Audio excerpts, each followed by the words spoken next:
दोस्तों आज मैं आप लोगों के लिए लेके आया हूँ एक कोरियन मिस्ट्री थ्रिलर मूवी जिसकी मिस्ट्री हद से ज्यादा हिला देने वाली है।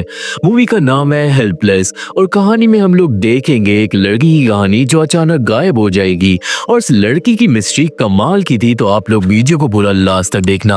अब आप लोग चैनल पे नए हो तो सबसे पहले चैनल को सब्सक्राइब कर दो और वीडियो को लाइक कर दो, बिल्कुल भी मत भूलना, क्योंकि आपके इसी सपोर्ट के वजह से चैनल को जरूरत है ताकि हम लोग जल्दी से जल्दी 1 लाख सब्सक्राइबर तक पहुंच सके। और आप में से 90% लोग वीडियो देखकर चले जाते हो और चैनल से बिल्कुल इंटरेक्ट नहीं करते, जो कि अच्छी बात नहीं है। एनीवे मेरे इंस्टाग्राम को भी जाके फॉलो कर लो, जहाँ पे सब लोगों का रिप्लाई मैं जरूर करता हूँ। और हम इसी के साथ चलते हैं सीधा हेल्पलेस मूवी के कमाल की मिस्ट्री की तरफ। तो ये कहानी शुरू होती है मुनहो नाम के आदमी के साथ, जो अपनी फियांसे कांग के साथ जा रहा था अपने पेरेंट्स के घर ताकि उसके मम्मी पापा कांग से मिल सके। इन दोनों की शादी 1 महीने में होने वाली थी और सारी शादी की तैयारियां ऑलमोस्ट हो चुकी थी। अब रास्ते में ये दोनों रुकते हैं एक रेस्ट स्टॉप पे। मुनहो खाने पीने का सामान लेने के लिए दुकान पे जाता है और कांग को अब आता है एक फोन। एनीवे अब जब मुनहो वापस आता है तो गाड़ी का इंजन जल रहा था, सामान फैला हुआ था और कांग कहीं भी नहीं थी। मुनहो कांग को फोन करता है पर वो फोन नहीं उठाती। मुनहो परेशान होकर कांग को इधर उधर ढूंढने लगता है पर अब कांग कहीं भी नहीं मिलती और एंड में मुनहो को कांग की हेयर पिन मिलती है लेडीज वॉशरूम के बाहर, जिससे मुनहो को लगने लगता है कि शायद कांग के साथ कुछ बुरा हुआ है। मुनहो तुरंत पुलिस स्टेशन जाता है और रिपोर्ट करवाता है पर पुलिस वाले मुनहो को सीरियसली नहीं लेते। पुलिस बोलती है कि कांग कुछ दिनों में वापस आ जाएगी या फिर वो शादी से डरकर अपने किसी दोस्त के यहाँ भाग गई होगी। ऑब्वियसली मुनहो को गुस्सा आता है और वो पुलिस वालों को बुरा भला बोलकर वहां से चले जाता है। मुनहो अब घर जाते हुए अपने पापा को फोन कर बोल देता है कि वो घर पे नहीं आ रहा क्योंकि कांग की तबीयत खराब हो गई है। और अब मुनहो सीधा जाता है कांग के अपार्टमेंट पे, पर कांग का घर पूरी तरीके से बिखरा हुआ था, सारा सामान खाली था और ऐसा लग रहा था कि वहां पे चोरी हुई है। अब तभी मुनहो को कॉल आता है डोंगवू नाम के एक बैंक के कर्मचारी का। मुनहो डोंगवू से मिलने जाता है और डोंगवू बताता है कि 1 हफ्ते पहले कांग ने क्रेडिट कार्ड के लिए अप्लाई करा था पर उसकी एप्लीकेशन रिजेक्ट हो गई थी क्योंकि कांग की जो बैंक की हिस्ट्री है ना, उसमें बैंकरप्सी का रिकॉर्ड है। मतलब कांग ने लोन वगैरह लिए थे जो उसने कभी चुकाए नहीं। असल में कांग को जो गाड़ी में फोन आया था ना, वो डोंगवू का ही था और जब डोंगवू ने कांग से सवाल जवाब करे थे तो कांग ने डरकर फोन काट दिया था। ये सब अब डोंगवू मुनहो को बताता है, जिससे मुनहो गुस्सा करने लगता है क्योंकि उसे लग रहा था कि शायद इसी वजह से कांग डरकर भाग गई। पर डोंगवू बताता है कि ये बैंकरप्सी वाला सीन 4 साल पहले हुआ था। ये सब सुनकर मुनहो दुखी होकर जाता है अब घर और वो याद करने लगता है पुरानी बातें जब वो कांग के साथ खुश रह रहा था और एक दिन मुनहो ने कांग से शादी के लिए पूछा था और वो मान भी गई थी। एनीवे अगले दिन मुनहो जाता है कांग के ऑफिस और वो जाके रिक्वेस्ट वगैरह करके कांग का रेज्यूम मांग लेता है। देन रेज्यूम के अंदर कांग ने जितनी भी कंपनीज के नाम लिखे हुए थे ना, उन सब के बारे में मुनहो इन्वेस्टिगेट करता है। पर मुनहो को पता चलता है कि कांग के रेज्यूम में जितनी भी चीजें लिखी थी वो सब झूठ है। दोस्तों हमें ये भी पता चलता है कि मुनहो एक वेट क्लिनिक चलाता है एंड देन वो अपनी दोस्त की मदद से कॉल करवाता है कांग के स्कूल पे, जिस स्कूल का नाम रेज्यूम पे मेंशन था। स्कूल का नाम सही निकलता है और स्कूल का प्रिंसिपल कांग के बचपन वाले घर का एड्रेस दे देता है। पर यहाँ पे एक अजीब बात थी क्योंकि अब मुनहो से हमें पता चलता है कि कांग कभी भी अपने पुराने घर नहीं जाना चाहती थी क्योंकि उसकी माँ मर गई थी 2 साल पहले। मतलब कुछ ना कुछ तो मिस्ट्री है इस कांग के अंदर। उस दिन अब मुनहो कांग की बैंकरप्सी के बारे में पता करने के लिए पहुंचता है एक इंश्योरेंस कंपनी में, जहां पे उसे पता चलता है कि कांग के ऊपर $80,000 का कर्जा है। इतना ही नहीं, 2 साल पहले जब कांग की मम्मी मरी थी ना, तो कांग इसी कंपनी में आई थी और उसने अपनी माँ की लाइफ इंश्योरेंस वाले पैसे भी लिए थे। मुनहो अब कांग की लिखी हुई एक पर्सनल स्टेटमेंट भी देखता है जिससे वो चौंक जाता है क्योंकि दोस्तों स्टेटमेंट में कांग की हैंड राइटिंग अलग थी। देन मुनहो कांग की असली हैंड राइटिंग दिखाता है एजेंट को और एजेंट भी चौंक जाता है क्योंकि यहाँ पे खुलता है एक राज। एजेंट बताता है कि मुनहो की फियांसे कांग वो कांग नहीं है जिसकी माँ 2 साल पहले मरी थी। कहने का मतलब जो लड़की लाइफ इंश्योरेंस के पैसे लेके गई थी वो कोई और थी, वो मुनहो की फियांसे नहीं थी। ये सब जानकर मुनो बहुत ज्यादा डर जाता है और वो याद करने लगता है उस दिन को जिस दिन कांग से वो पहली बार मिला था और कांग ने उसे अपना नाम बताया था। इस सब से ये कंक्लूजन निकलता है कि मुनो की फियांसे कांग थी ही नहीं। इस बारे में बैठ के डोंगवू, मुनहो और मुनहो की दोस्त बात करते हैं और अब ये बात साफ थी कि जो लड़की मुनहो के साथ रह रही थी वो एक बहरूपिया थी और उसने कांग नाम की लड़की की आइडेंटिटी चोरी कर रखी थी। क्योंकि दोस्तों मान लो कि कांग के ऊपर इतना सारा कर्जा था और वो ये बात जानती थी तो भाई वो क्यों जानबूझकर क्रेडिट कार्ड के लिए अप्लाई करेगी। ऐसा तो तभी हो सकता है कि जब जो बहरूपिया हो उसे कांग की पूरी हिस्ट्री ना पता हो। ये सब जानकर मुनो का दिमाग खराब हो जाता है और अब उसे किसी भी हालत में अपनी फियांसे को ढूंढना था। पर आखिरकार वो एक ऐसी लड़की को कैसे ढूंढेंगे जिसका नाम भी उन्हें नहीं पता। अब नेक्स्ट डे मुनो फिर से अपनी फियांसे के ऑफिस जाता है और वो अपनी फियांसे की सारी चीजें वहां से ले आता है। अपना फियांसे का सामान वो अपने क्लिनिक लेकर पहुंचता है पर आज काम करने में मुनो का बिल्कुल मन नहीं लग रहा था और इसलिए वो आज जल्दी घर चले जाता है। रात के टाइम मुनो जाता है अपने कजन से मिलने जो एक पुलिस वाला रह चुका है। मुनो का कजन था किम जिसे जॉब से निकाल दिया गया था क्योंकि किम लोगों से रिश्वत लेता था। किम के परिवार की हालत अच्छी नहीं चल रही थी और किम मुनो से बहुत नाराज भी था क्योंकि दोनों ने एक दूसरे से बहुत सालों से बात नहीं करी थी।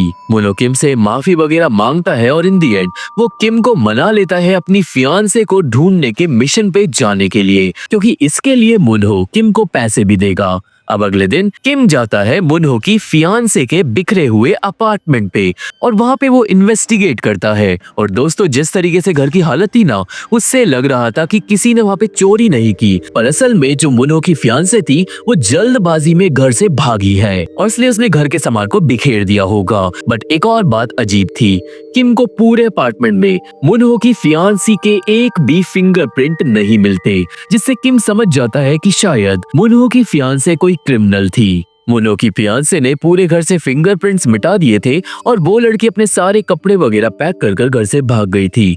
अब इसके बाद किम जाता है और वो मुनहो के फियांसे के ऑफिस में लोगों से बात करता है पर सब लोग यही बोलते हैं कि मुनहो की फियांसे अपनी पर्सनल लाइफ के बारे में कुछ भी नहीं बताती थी। इतना ही नहीं दोस्तों, किम को मुनहो की फियांसे के घर से एक तितली का पुराना ककून भी मिलता है जिसमें से तितली ऑलरेडी बाहर निकल चुकी थी। ये ककून मुनहो ने ही अपनी फियांसी को दिया था क्योंकि मुनहो की फियांसी तितलियां पालना चाहती थी।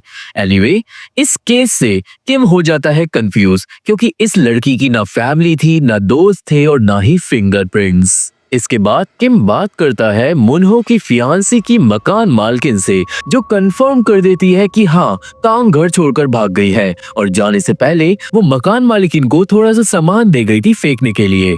किम मकान मालिकिन को अब असली कांग की फोटो दिखाता है और पूछता है कि क्या ये लड़की कभी फ्लैट पे आती थी और मकान मालकिन मना कर देती है। देन किम मुनहो की फियांसे का बचा हुआ सामान लेकर घर चले जाता है और उसे सामान के अंदर एक छोटे से बॉक्स में मिलता है बहुत सारे कॉस्मेटिक के प्रोडक्ट्स और साथ ही साथ एक स्किन क्लिनिक का एड्रेस। किम देन उस स्किन क्लिनिक पे जाता है और उसे पता चलता है कि जो रियल वाली कांग थी ना वो इसी जगह पर आती थी अपना इलाज कराने के लिए स्किन प्रॉब्लम का और वो 2 साल से यहाँ पे नहीं आई है। और अब दोस्तों सारी इन्वेस्टिगेशन के बाद किम रात को मिलता है मुनहो से। अब कंक्लूजन ये था कि जो रियल कांग थी ना वो 2 साल पहले गायब हो गई थी। रियल कांग की मम्मी मारी गई थी और रियल कांग ने ही अपनी मम्मी की लाइफ इंश्योरेंस के पैसे लिए थे और इसके बाद रियल कांग गायब हो गई। गायब होने के 2 महीने बाद मुनहो की फियांसे कांग की आइडेंटिटी चुराकर उसी फ्लैट में रहने आ गई जिसकी इन्वेस्टिगेशन आज किम ने करी थी। अब क्योंकि मुनहो की फियांसी को ये नहीं पता था कि कांग के ऊपर बहुत सारा कर्जा है इसलिए मुनहो की फियांसे ने क्रेडिट कार्ड के लिए अप्लाई करा था और उसका भांडा फूट गया था और इसलिए वो भाग गई। ये सब किम अब मुनहो को समझाता है और बोलता है कि रियल कांग कहाँ गायब हो गई ये वो नहीं जानता और इसलिए शायद मुनहो को अपनी फियांसे को भूल जाना चाहिए क्योंकि वो लड़की एक ढोंगी थी। ये सब जानने के बाद भी मुनहो का मन में एक ही सवाल था कि आखिर जिस लड़की से उसने प्यार किया वो लड़की किसी और की आइडेंटिटी चुराकर क्यों रह रही थी। कहने का मतलब मुनहो की फियांसे के साथ ऐसा क्या हुआ था जो उसको ये सब करना पड़ा और अब ये ही मुनहो को पता लगाना था। दिन रात को बैठकर मुनहो अपनी फियांसे की पुरानी वीडियोस देखकर दुखी हो रहा था और उसके दिमाग में बार बार यही बात घूम रही थी कि उसके फियांसी के साथ कुछ बुरी चीज हुई होगी जब भी उसने ये सब आइडेंटिटी चुराने वाला काम करा। अब अगले दिन मुनहो पहुंच जाता है उस घर पे जिसके एड्रेस को कांग के स्कूल वालों ने दिया था मुनहो को। मतलब ये गांव था रियल कांग लड़की का। मुनहो अब गांव में रियल कांग की फोटो हर किसी को दिखाकर पूछता है कांग के बारे में और इस चक्कर में उसके पास आता है एक आदमी जो मुनहो से लड़ने लगता है और उसे मारने पीटने लगता है। ये जो आदमी है इसका नाम है ली और अपेरेंटली ली रियल कांग को जानता था और वो मुनहो से उल्टा पूछने लगता है कि कांग कहाँ पे है। फ्रस्ट्रेट और कंफ्यूज होकर मुनहो चिल्लाने लगता है, रोने लगता है क्योंकि उसे कुछ भी समझ नहीं आ रहा था कि क्या हो रहा है। जिसके बाद ली की बीवी आती है और सारी लड़ाई रुकवाती है। नेक्स्ट सीन में सब लोग बैठ के बात करते हैं और हमें पता चलता है कि ली और उसकी बीवी कांग के साथ स्कूल में पढ़ते थे पर कांग 2 साल से गायब है। और क्योंकि दोस्तों उस पे कर्जा चढ़ा हुआ था तो ली को लगा कि जो मुनहो है ना वो लोन के पैसे लेने आया है और इसलिए उसने उस पे हमला कर दिया था। देन वो लोग रियल कांग की स्कूल फोटो दिखाते हैं मुनहो को और मुनहो को वो लोग देते हैं कांग की दोस्त ह्युनसुक का नंबर जो गांव वालों के हिसाब से 2 साल पहले शहर में कांग के साथ ही रहती थी। सीनिया से किम पे जाता है और वो भी कांग के होम टाउन आ गया था और वहां की पुलिस से बात कर रहा था। पुलिस वाले बताते हैं कि 2 साल पहले जब कांग की मां मरी थी तो पूरे गांव को शक था कि कहीं कांग ने अपनी मां को तो नहीं मार डाला इंश्योरेंस के पैसे पाने के लिए, पर डीएनए इस बात का सबूत नहीं मिला था। देन शाम को किम और मुनहो साथ में मिलते हैं और आज मुनहो अपने पापा को जाकर बता देता है कि शादी नहीं होने वाली। और फिर देर रात को मुनहो फोन पे रियल कांग की दोस्त ह्युनसुक को मैसेज छोड़ देता है फोन करने के लिए। देन अगले दिन मुनहो की फियांसे की फोटो के पीछे एक दूसरी फोटो मिलती है और ये फोटो थी एक मॉडल हाउस की। उस फोटो से पता चलता है कि ये मॉडल हाउस लगाया गया था काओलियान नाम की एक कंपनी ने और इसी कंपनी के नाम से बड़ी चीज सामने आती है। किम को अचानक याद आता है कि जो मुनहो की फियांसी थी ना उसके पास काओलियान कंपनी के बहुत सारे स्किन वाले प्रोडक्ट्स थे। और इतना ही नहीं दोस्तों, जो रियल कांग थी उसने 2 साल पहले इसी कंपनी से अपने स्किन की बीमारी का इलाज भी करवाया था और इसलिए अब किम दोबारा जाता है काओलियन कंपनी में। वहां पे किम दीवार पे लगी हुई फोटोज को चेक करने लगता है एंड फाइनली एक फोटो में उसे मिल जाती है मुनहो की फियांसे जिसका असली नाम निकलता है चागयंग। अब दोस्तों आप लोग कंफ्यूज मत होना, मुनहो की फियांसे का नाम था चागयंग और जो ये कांग लड़की है ना ये लड़की एक दूसरी ही कैरेक्टर है। अब इसके बाद किम कंपनी के मैनेजर से बात करता है और उसे पता चलता है कि चागयंग 2 साल पहले इस कंपनी में काम करती थी और जो कांग थी ना वो यहाँ पे इलाज कराने आती थी। तो शायद इसी तरीके से चागयंग को कांग की सारी पर्सनल इंफॉर्मेशन मिल गई होगी। और इतना ही नहीं दोस्तों, चागयंग का एक पहले डाइवोर्स भी हो चुका है, मतलब वो शादीशुदा थी। अब इसके बाद चागयंग का असली रेज्यूम लेकर किम जाता है मुनहो के पास और अपनी फियांसे की सच्चाई सुनकर मुनहो और ज्यादा परेशान हो जाता है। पर बात इतनी सी नहीं थी दोस्तों, असल में जिस दिन कांग की मां मरी थी ना गांव में उस दिन चागयंग छुट्टी पे थी और शायद इसका मतलब चागयंग ने कांग की मां को सीढ़ियों से धक्का देकर मार डाला होगा। ऐसा चागयंग ने इसलिए किया क्योंकि वो जानती थी कि कांग को उसकी मां के लाइफ इंश्योरेंस के पैसे मिलेंगे और जब चागयंग कांग की आइडेंटिटी चुरा लेगी तो वो पैसे उसके हो जाएंगे।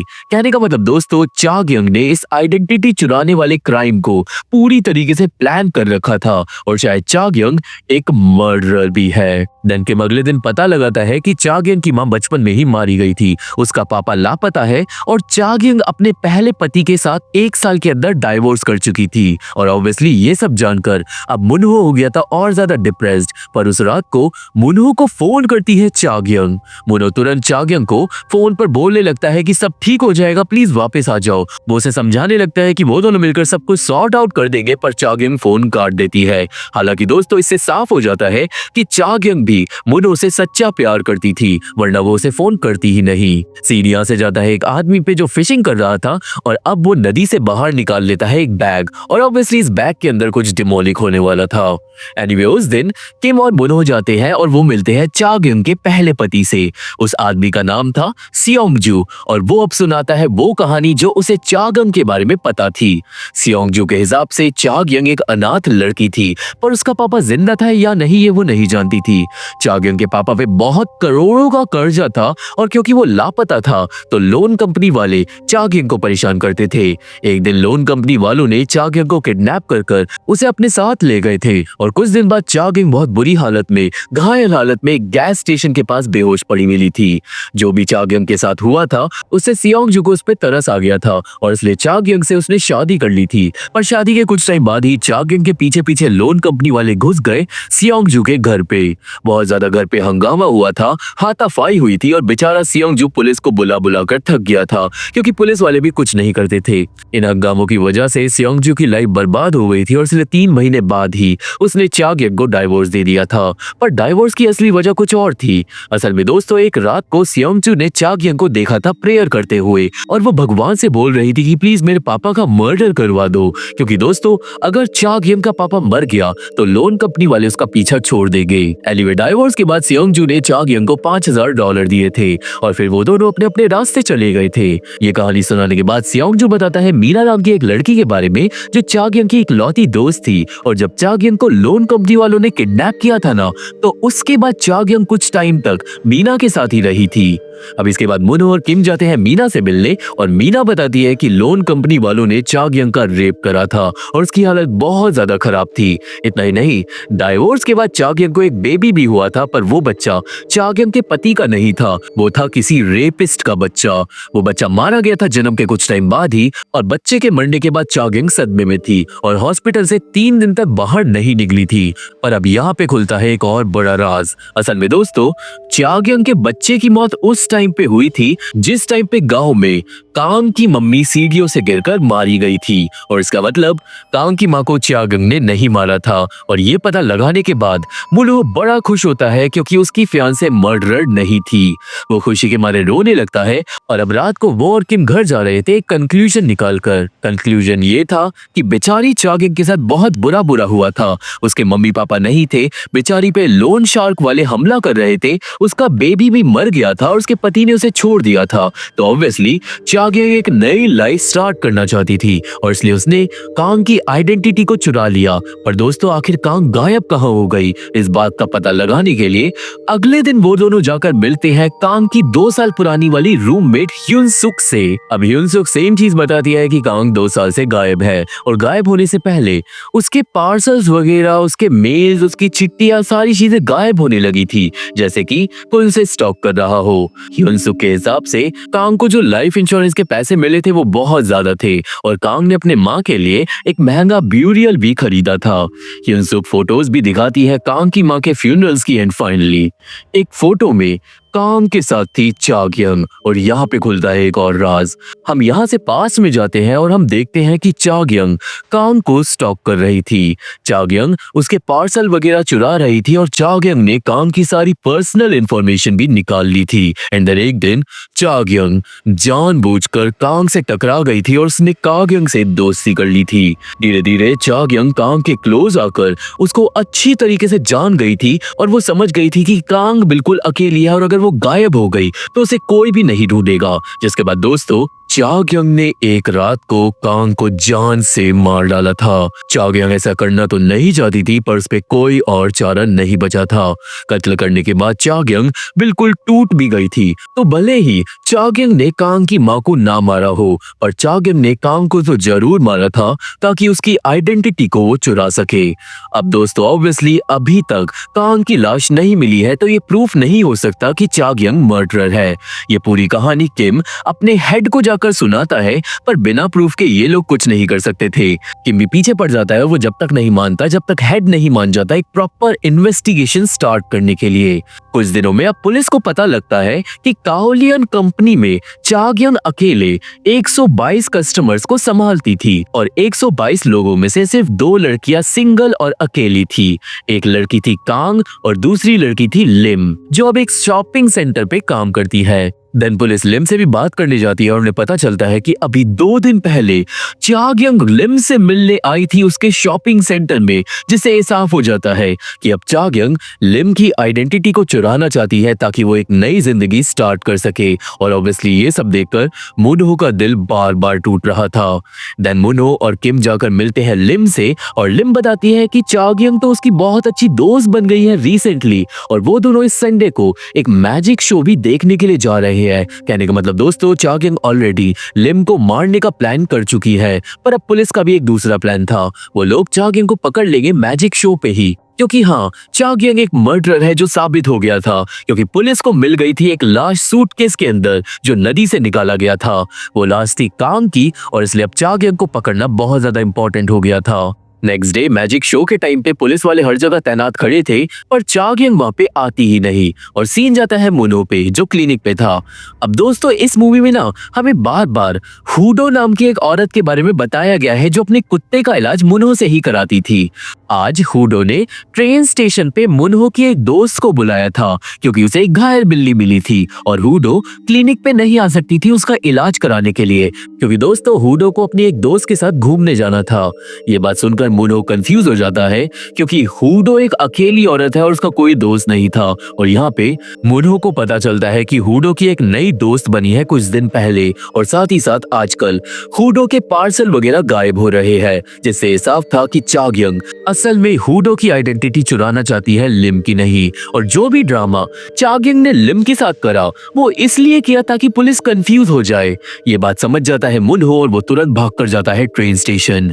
वहीं किम फोन करता है मुनो को, पर मुनो फोन नहीं उठाता, जिसके बाद किम फोन करता है मुनो के क्लिनिक पे। वहाँ पे मुनो की दोस्त अब किम को सब कुछ बता देती है कि कैसे मुनो ट्रेन स्टेशन गया है, और जब किम को पूरी कहानी पता चलती है तो ऑब्वियसली वो भी समझ जाता है कि मुनो ट्रेन स्टेशन पे चागिंग से मिलने गया है। अब फाइनली ट्रेन स्टेशन पे मुनो का शक सही था।